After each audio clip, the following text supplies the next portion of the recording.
All right, here we go. So,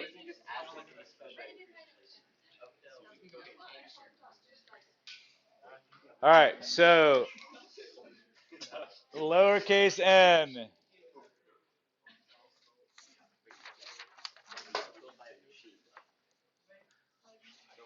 which is not on the equation sheet,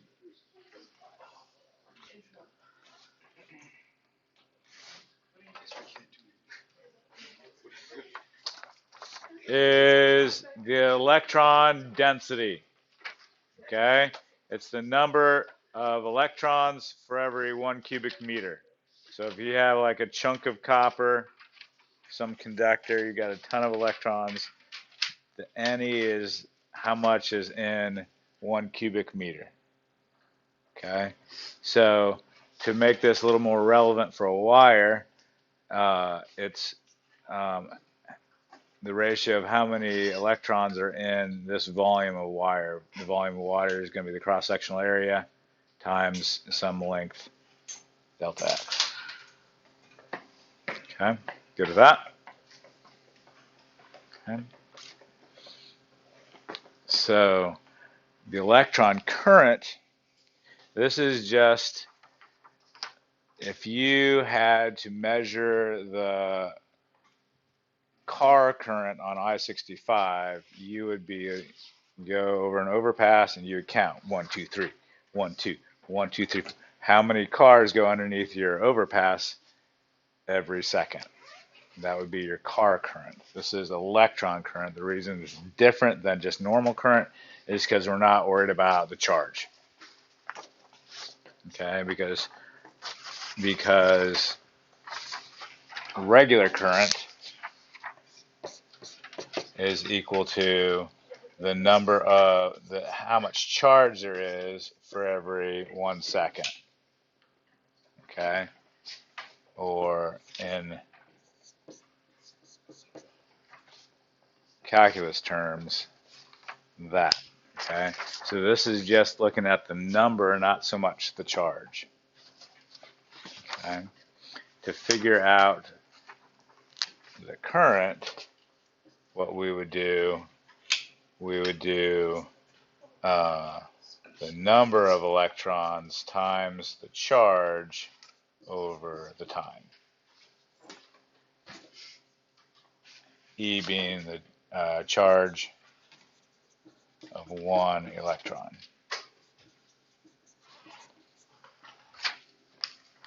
Good with that? And the difference there? So little I is just a counter. Huh?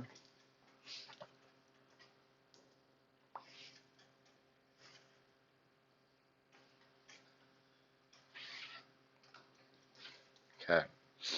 Now, we've got this expression. This is not on the equation sheet.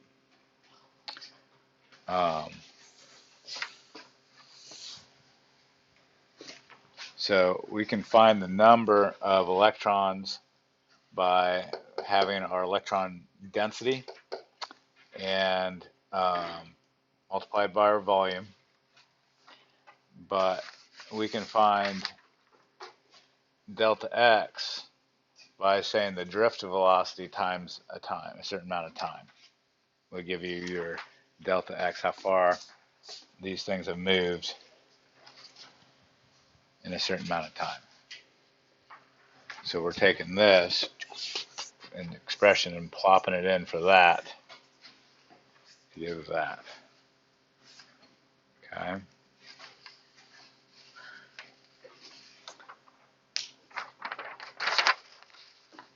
And our electron current, we just said from the previous slide, is how many electrons going by every second. So I'm going to substitute that expression in for here, and the delta t's go away. And we're left with this expression here. So it's like electron density times the area, cross-sectional area, multiplied by the drift velocity, how quickly electrons are going by a certain point every second. Okay, so this would be how crowded the interstate is, how many lanes the interstate is, and how fast the cars are going on average. Gives us how many cars are going to go by this point every second.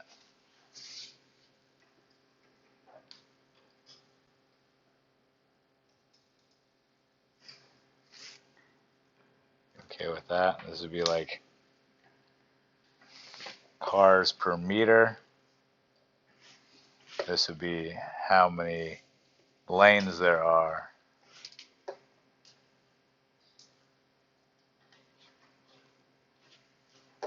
And how fast the cars are going.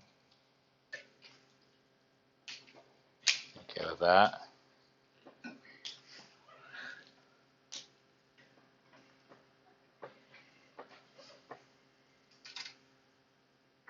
Now this would be cars per meter squared. That's what that would be. There's that. In my analogy. All right.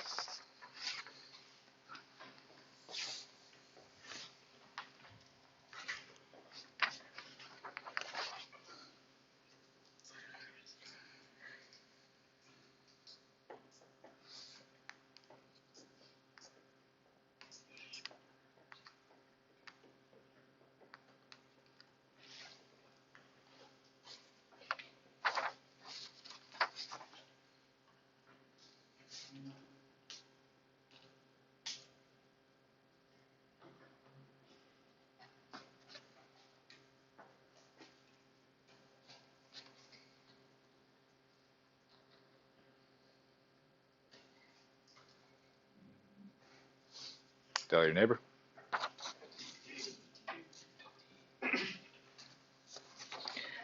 Here we go, D. Okay. All right. So you have a current. This is capital I current. 2.5 amps exists in a 10 ohm resistor for 15 minutes. How many coulombs pass by through cross section of the resistor in that amount of time? Okay. Super easy. This one, that's just delta Q over delta T. And you've got 2.5 amps or times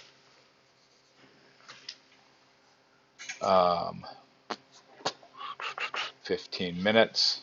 So I'm going to change that to seconds. So 15 minutes times 60 seconds is going to be equal to my charge in coulombs. You okay with that? Quick connection with life. If you've ever used a cordless tool that's battery operated, like a rechargeable, like a DeWalt or something, anything you get at Lowe's, the batteries are rated in amp hours. Okay, what that's coming from is saying your current times, instead of converting to seconds, they convert to hours. So if they're like, it'd be like 0.25 hours for 15 minutes. Okay, so I don't 625 0.625. That would be 0.625. Am I right on that one? Amp hours battery. Does that make sense? That's how much charge there is. Good with that? So just trying to make connections to life here. Okay. So sometimes, a lot of times they'll do amp hour. That's just, it's like kilovolt or electron volt. They took a charge times the volt, and that's a unit of energy. Here they took the amps, sorry, the current times time, and that gives you charge. Just in a non-scientific SI unit. Good with that? Kilowatt hour, you got exposed to that last year. power companies use that for billing you kilowatt hours, kilowatts times power is equal to energy over time. So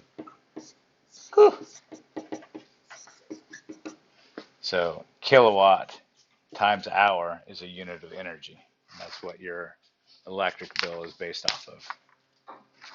Okay, not an SI unit, but it is something that's practical. All right, so we've got something here. I'm going to make up that number. Let's say, what is it? 2250 coulombs. And so I've got 2,250 coulombs. And for every 1 coulomb, there's 6.25 times 10 to the 18th electrons. Or you could do 1 electron is equal to 1.6 times 10 to the negative 19th coulombs. Either way, it's fine. Get how many electrons go by. And of course, they don't give you that. That's funny. That's funny what they don't give you. That's so wacky. Would they ask us that if they didn't give it to us? No, they would not. They would not. You do not need to memorize that. Okay? I'm just making up problems here. Okay? Good with that one? That's you should have had that exposure last year. This one's fun. I'm pulling out the periodic table on this one. Okay, small measurable current, 1 times 10 to the negative 10th. Amps exists in a copper wire's diameter is 0.25 centimeters. Calculate the electron drift. Okay, so copper.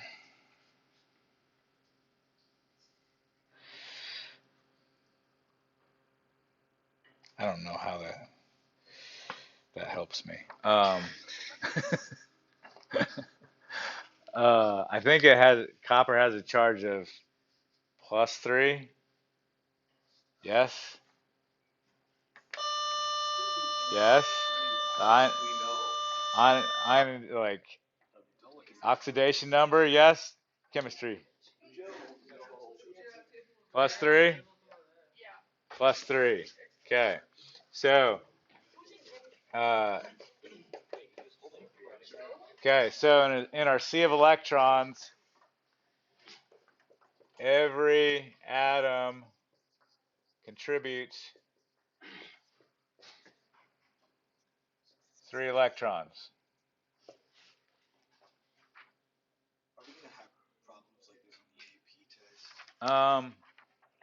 Probably not this involved, but I just wanted to show you. You're not going to have to remember anything. They're going to tell you. Hey, copper. Is copper oxidation number or charge +3? Can be. We'll go with what? 2 or 1. 2 or 1. Let's make it. What do you want? We'll make it 2. Copper 2, copper 1. Yeah, don't have copper 3. All right. Change that 3 to a.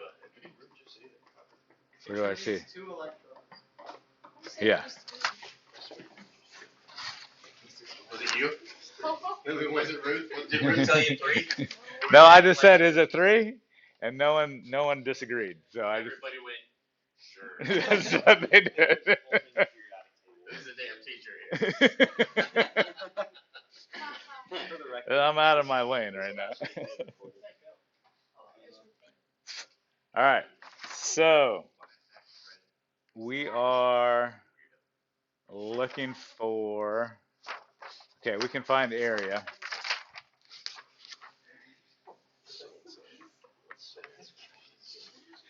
We can find area. That's an easy.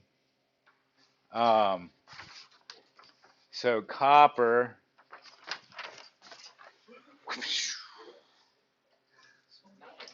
Oh, this is fun.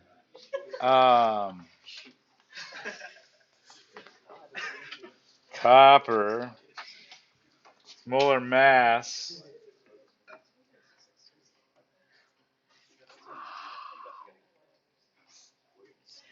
I pulled this off of somebody online worksheet. I was like, that's a fun question. Let's try it. So,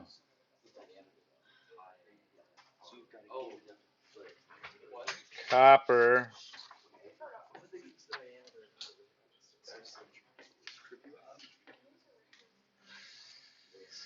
Quappa, 63.5 grams per mole. It's molar mass. That's off the periodic table.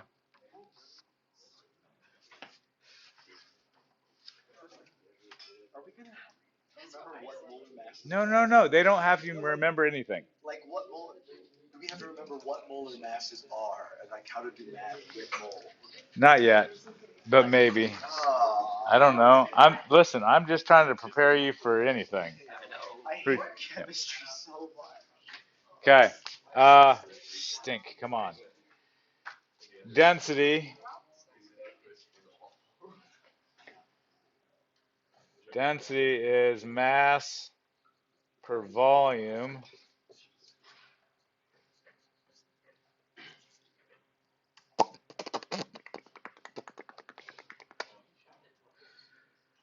Mass per volume. I'm going to put a pause on this one.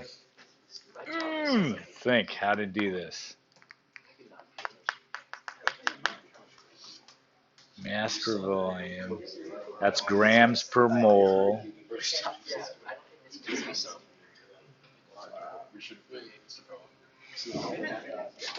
Maybe I might be phoning a friend.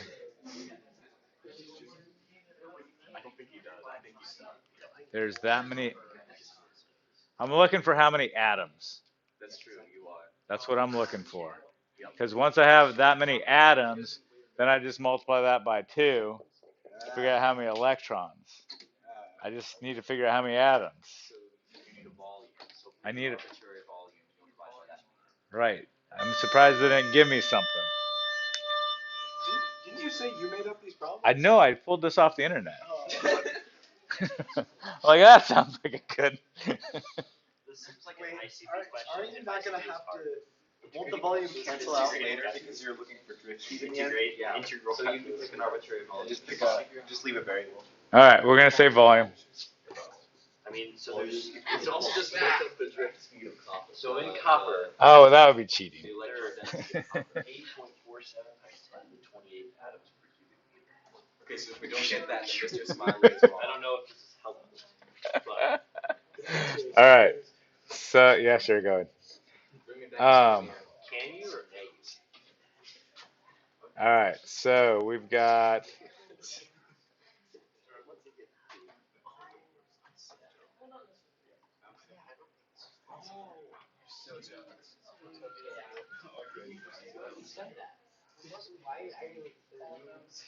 Grams.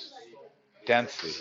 They didn't even give us density or whatever. The molarity has to do with the density. Yeah.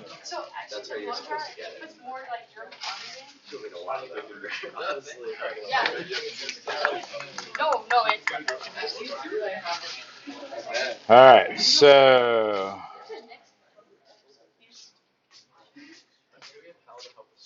It's been more than 2 minutes. Stop. So how many moles are in 1 cubic? How many grams are in 1 cubic? You know, I don't know that. That's what you need. That's what you're looking for. I know, grams. I'm absolutely certain it is. Does it say that on the periodic table? No. That's, hold on.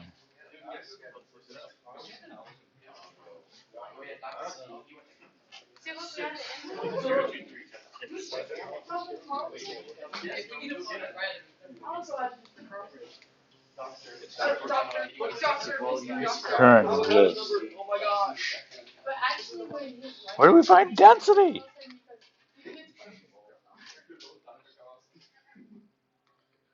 Dude, this is not an answer. I know. It's not. All right. I'm pulling out. I'm pulling out.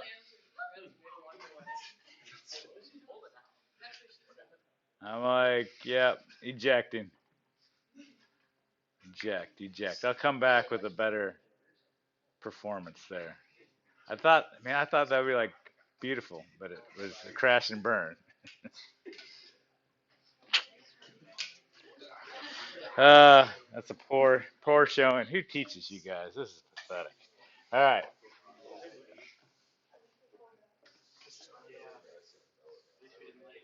That is pathetic. All right. I'm going back into what I know. All right. Chemistry stuff is. All right. So we have a charge capacitor. Okay. So we're in static. Everything's in static right now. Okay.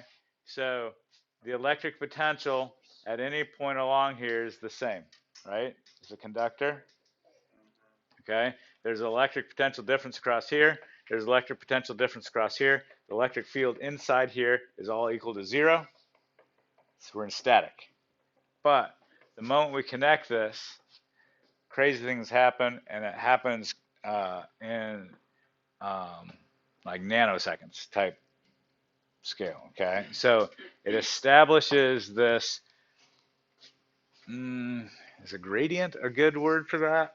It establishes the spectrum of charge distribution where here on the negative plate you get a lot of electrons, and then that electron density kind of like gets diluted until you're lacking electrons and it's positive here. So this sets up this gradient. Just seems to be a good word for that. This spectrum of charge density. Okay, and this is it's like this thing. It sets this thing up. Okay, where the charge is on the outside. All right, so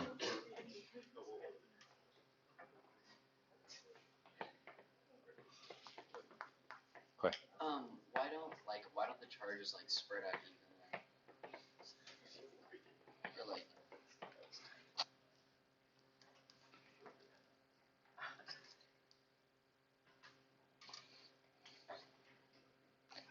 the electrons.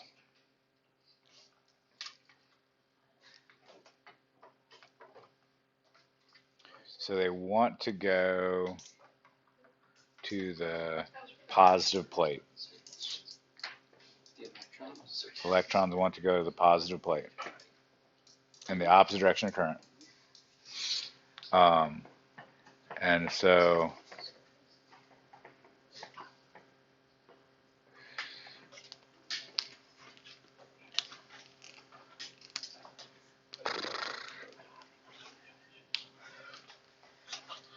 I mean, the answer I'm coming up with doesn't very, like if I was in your shoes, that wouldn't be very satisfying.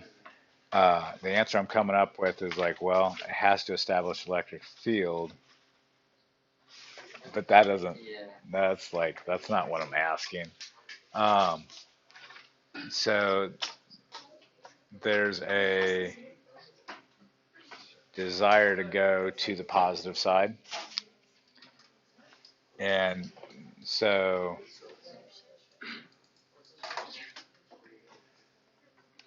I feel like I'm going to be telling you the answer based upon the electric field, like in order to establish the electric field.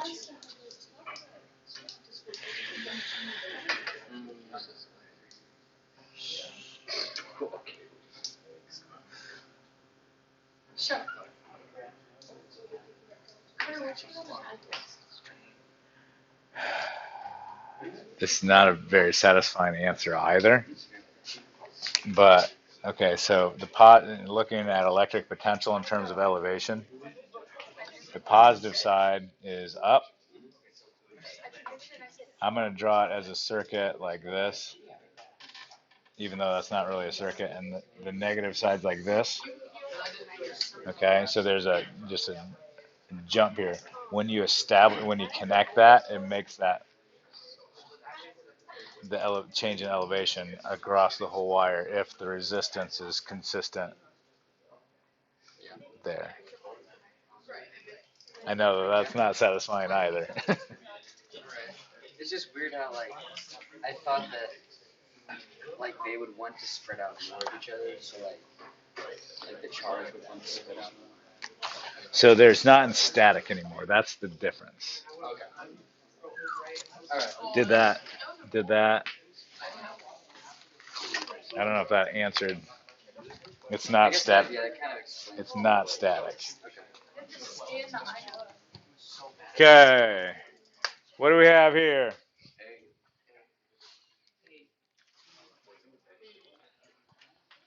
Okay. Electrons are going to go to the right. Correct. Okay.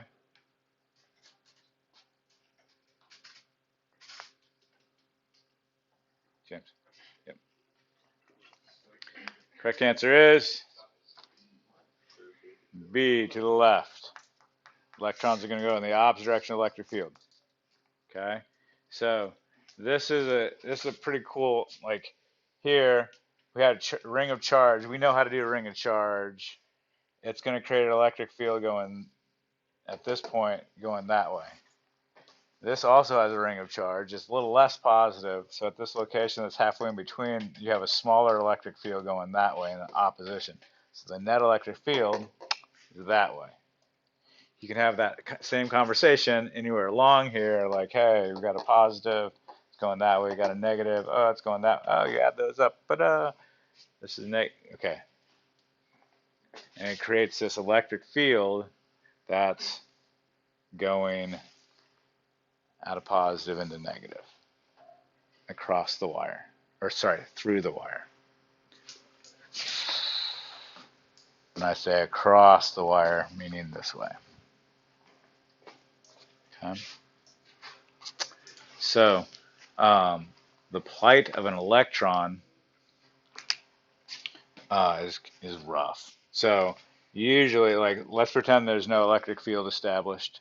The electron's like, okay, just normally. You establish an electric field, all of a sudden that valence electron in the sea of electrons is like,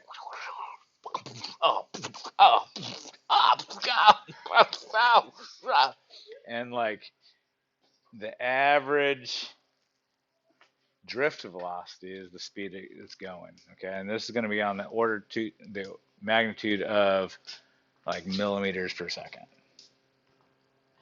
I don't think I quite understand. Could you do it again? I think that would really help. It's like the Tasmanian devil.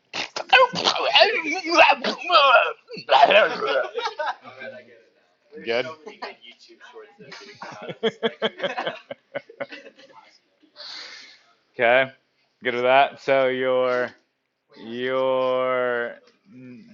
the time between collisions is your average because it's this is what where resistance comes from. This is the like man. Okay, superconductors, they're just like just go straight on through, like, yeah.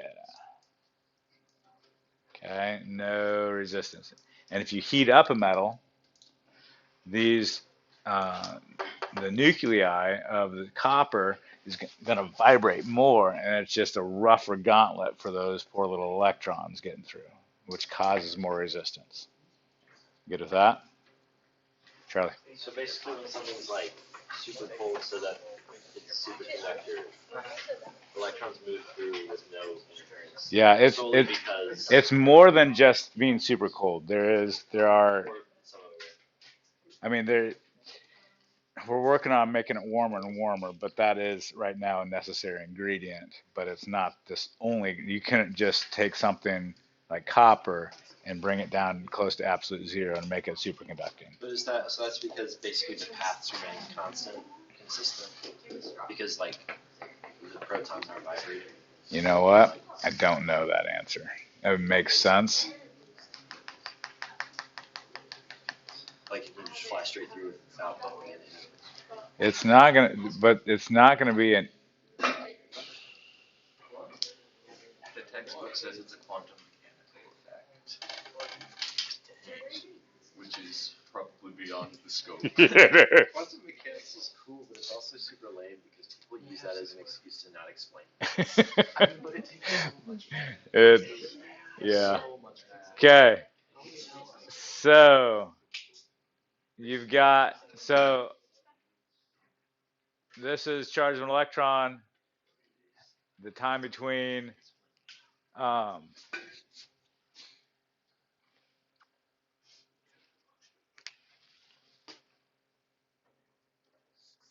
your drift velocity, blah, blah, blah, blah, blah, force, mass, time acceleration. Let's see. Do I want to go this deep? All right. So electric force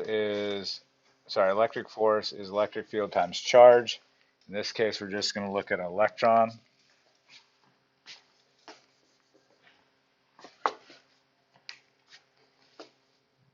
So the E for charge of an electron. You okay with that? Okay. And then over mass of an electron is equal to acceleration, which is equal to velocity, change in velocity over time. And the change in velocity, it starts at zero because it like hits and like, or say. And so this is going to be your average. So your drift velocity comes from that. So electric field times your charge times your time divided by your mass of an electron. Nope, I'm just trying to make it real. Thanks for keeping it real. It's just Trying to make, We've definitely I hate it when people just throw equations up there and like, okay, great, thanks. Like, I don't know. You guys are this uncharted waters. I don't think so. Okay, this you definitely need to know. This is like,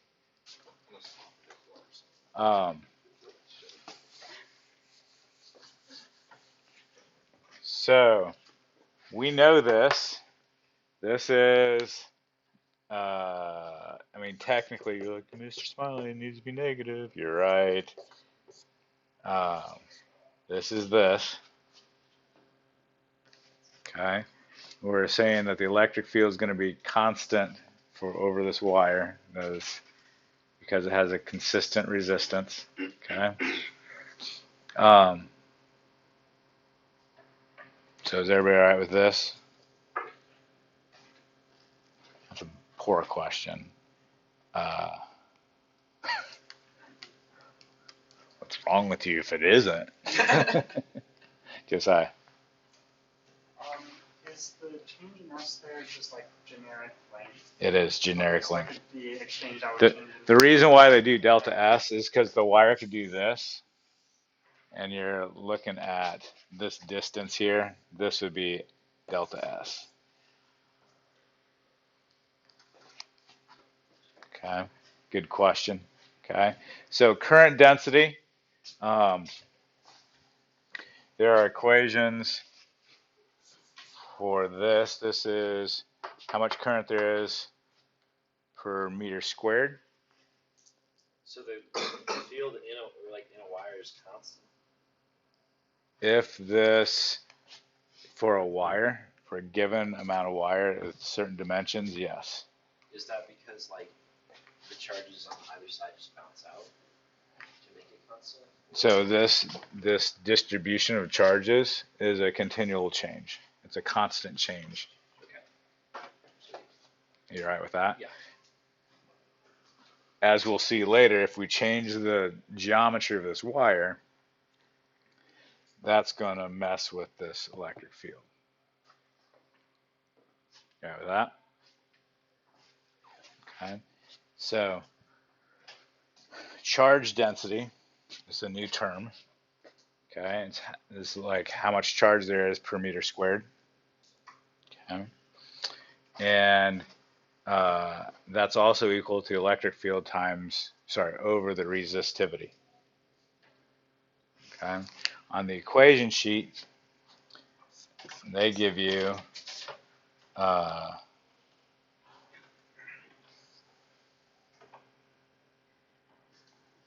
should look exactly what they give you.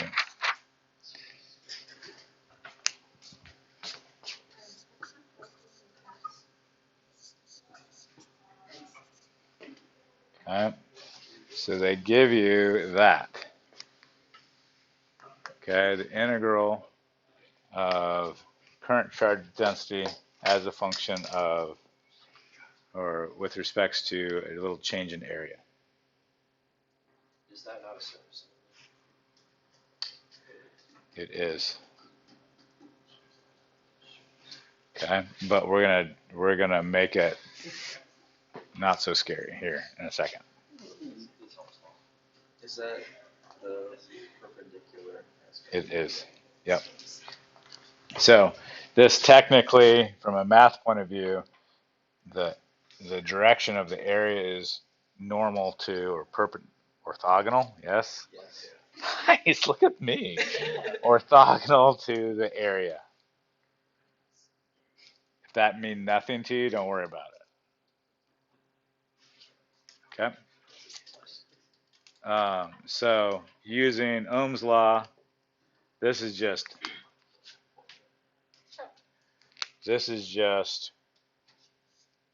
1 over R. That's what that is. Because R is resistivity length over area. Okay. This I've memorized simply because I think, what's going to happen to the resistance as I get longer? It's going to go up. What's going to happen to the resistance if the area, cross-sectional area of the wire gets bigger? It's going to go down. That's how that makes sense to me, and then I write that based upon what made sense to me. Okay.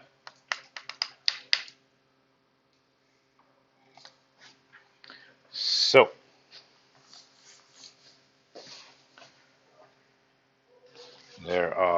this is definitely a thing that you are held accountable to in the tests, AP tests.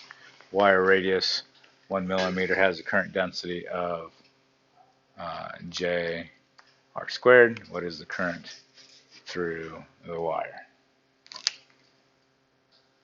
Okay. So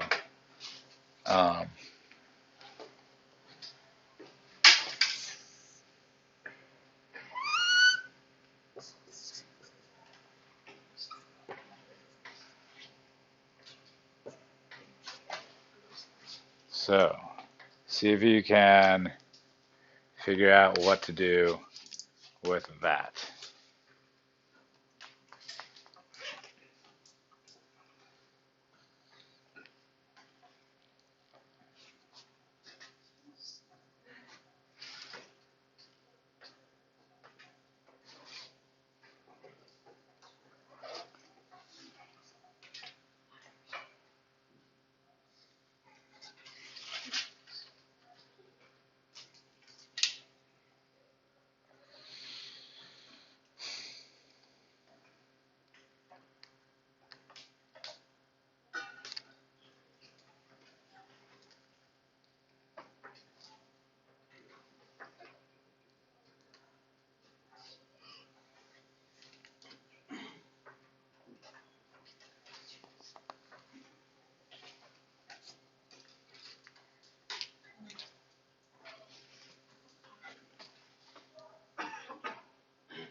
All right. How are we doing?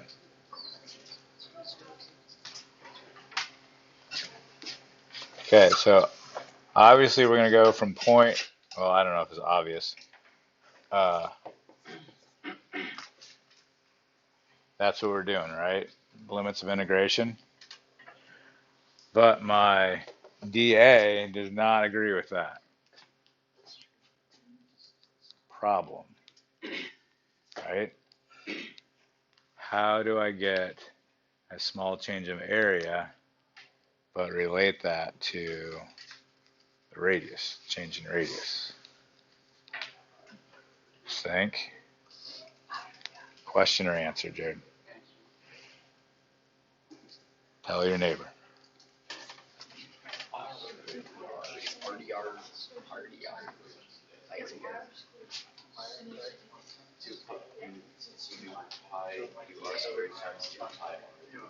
I want a little chunk of area. I want a little chunk of area.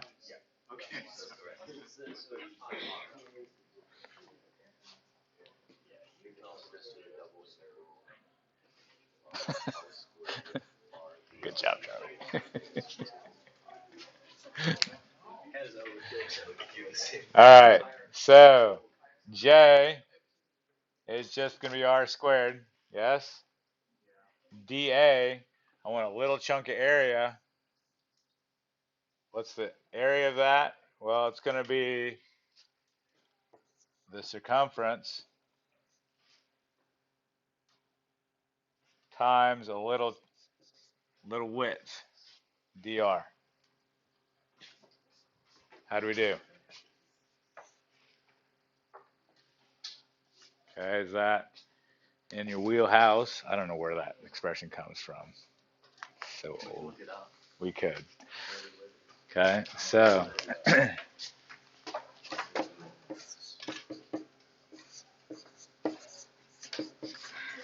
and you get whatever you get. But that's how you go about doing that one. Okay, the vectors of this.